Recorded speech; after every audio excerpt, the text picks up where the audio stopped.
আদিশাই motivation চ্যানেলে আর একটা নতুন ভিডিওতে আপনাদের সবাইকে স্বাগত।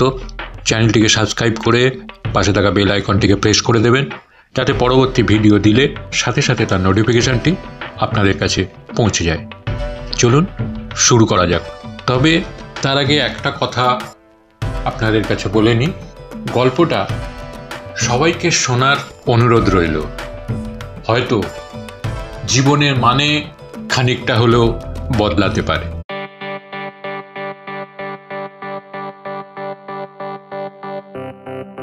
বছর 70-এর ভদ্রলোকটি আমার মতোই কলকাতা থেকে ভুবনেশ্বর যাচ্ছেন। পরনে পায়জামা পাঞ্জাবি, তার উপর জহর কোট চাপানো। কম্বলটাকে পায়ের ওপর জড়িয়ে বাবু হয়ে বসে এক মনে মোবাইলে টাইপ করে চলেছেন। মাঝে মাঝে ফিক ফিক করে হাসছেন। বেশ কয়েকবার আমার দিকে তাকিয়ে কি যেন দেখলেন, আবার মোবাইলে মনোনিবেশ করলেন। কেন জানি না সেদিন সেকেন্ড এসি ওই কামরাটি বেশ ফাঁকাই ছিল। ঠান্ডাটা একটু বেশি লাগছিল। রাত তখন 11টা হবে। বাকিরা সবাই মোটামুটি ঘুমের দেশে পাড়ি দিয়েছে বা দেবে দেবে করছে। রাত 1টার আগে আমার ঘুম আসবে না, তাই আমি চাদরটাকে সারা গায়ে জড়িয়ে মোবাইলটাকে নাড়াচাড়া করছিলাম। ভদ্রলোকটি চোখ থেকে হাই পাওয়ারের চশমাটা খুলে আমার দিকে তাকিয়ে জিজ্ঞাসা করলেন, কি ঠান্ডা লাগছে মাইশন? ভদ্রলোকটিকে দেখে আমার শিক্ষক বা প্রফেসর মনে হচ্ছিল।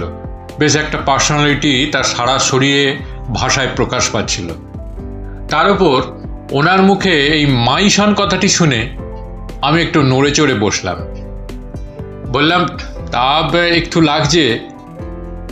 ভদ্রলোকটি বললেন, এক্ষুনি লাস্ট কফিওয়ালা উঠবে, একটু কফি খেয়ে নাও, দেখবে ভালো লাগবে।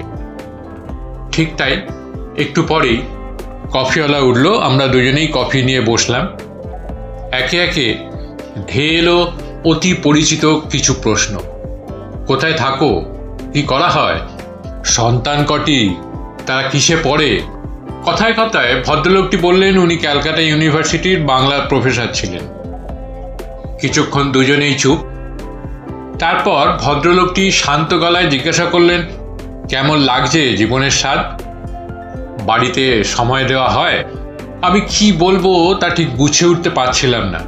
ভদ্রলোকটি আমাকে একটু আশ্বস্ত করে বললেন, আমি জানতে চাইছি যে জীবনটাকে মিষ্টি লাগছে না তেতো? আমি হাসতে হাসতে বললাম, টক ঝাল মিষ্টি। সকালে 9টায় অফিস, তারপর ফিরতে ফিরতে সেই রাত 8টা। বাকি সময়টুকু হয় আমার সাথে বউয়ের ঝামেলা, নয়তো মেয়ের সাথে মেয়ের মায়ের। সকালে ঘুম থেকে দেরি করে কেন ওঠা থেকে শুরু, হোমওয়ার্ক কেন হয়নি, খাবার কেন থালায় পড়ে, স্কুলের ব্যাগ কেন গোছাওনি, খাটের চাদর কেন লণ্ডভণ্ড, বইগুলো ঠিক জায়গায় নেই কেন, পা না ধুয়ে কেন খাটে উঠেছ, কত টিভি দেখবে, একটা না একটা বিষয় নিয়ে লেগেই আছে। মাঝে মাঝে অতিষ্ঠ হয়ে মেজাজ যায় হারিয়ে।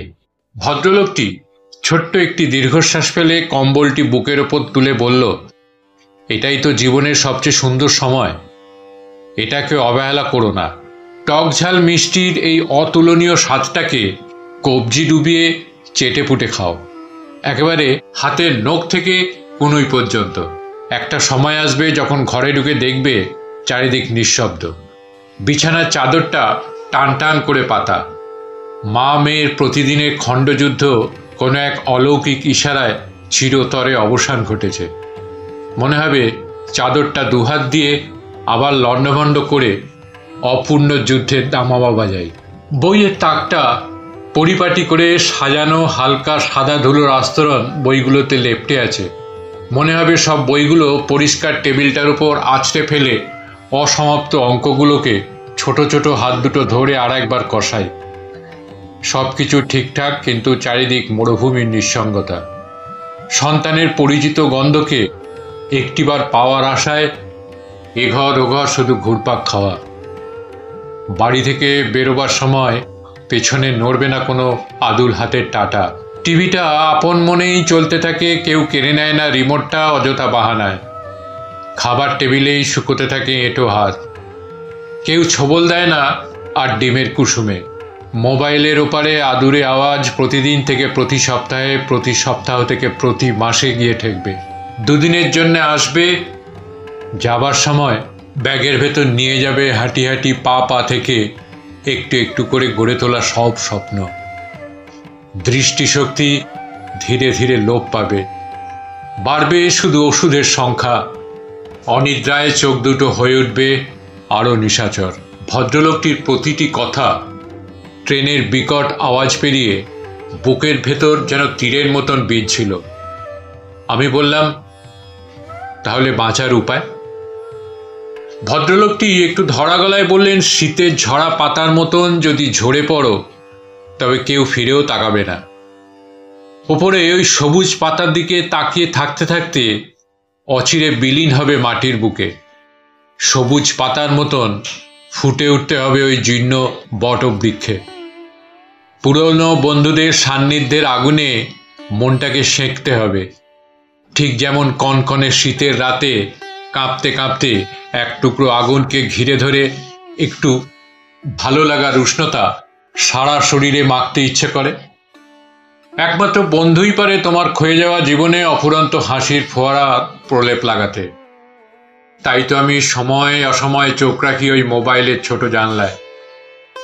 তাতে ভেসে ওঠা পুরনো বন্ধুর এক একটা শব্দ, সবুজ পাতার ফাঁক দিয়ে ঠিকরে বেরিয়ে আসা এক একটি সূর্যরশ্মি। সযত্নে আগলে রেখো পুরনো বন্ধুত্বকে। আজকের প্রতিদিনের কর্মযুদ্ধে তাকে হারিয়ে ফেলো না। তাদের বন্ধুত্বের হাতছানি আমি আজ যাচ্ছি আমাদের বন্ধুদের মিলন সমারোহে। 3 মাস অন্তর অন্তর আমরা মিট করি দেশের বিভিন্ন প্রান্তে। গান বাজনা হাসির কোলাহলে ডুবে থাকি 2 দিন, খুঁজে পাই বেঁচে থাকার অক্সিজেন। পরদিন ভোরবেলায় যখন ভুবনেশ্বর স্টেশনে নামলাম, দেখলাম গোটা 15 70 বছরের যুবক ভদ্রলোকটিকে ঘিরে ধরেছে। হাসতে হাসতে তারা এগিয়ে চলেছে নতুন ভুবন গড়তে। আমাকে দেখে ভদ্রলোকটি হাত নেড়ে বলল, লুক মাই সন, এরাই আমার এক একটি সবুজ পাতা। জানি না 20 বছর পর আমাদের ভবিষ্যৎ কি হবে। জানি না মোবাইলে টাইপ করার শক্তি হাতে মজুদ থাকবে কিনা। হয়তো ধীরে ধীরে চোখের দৃষ্টি আবছা হয়ে আসবে। গ্রুপের গানের আসর হয়তো তখনও একই রকমভাবে জমে উঠবে।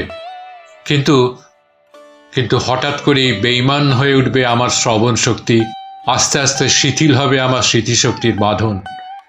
তবু থেমে যেন না যায় এই বন্ধুত্ব। যদি ভিডিওটা ভালো লেগে থাকে তাহলে চ্যানেলটাকে সাবস্ক্রাইব করবেন, লাইক কমেন্টস করবেন। ভালো থাকবেন, সঙ্গে থাকবেন। ধন্যবাদ, নমস্কার।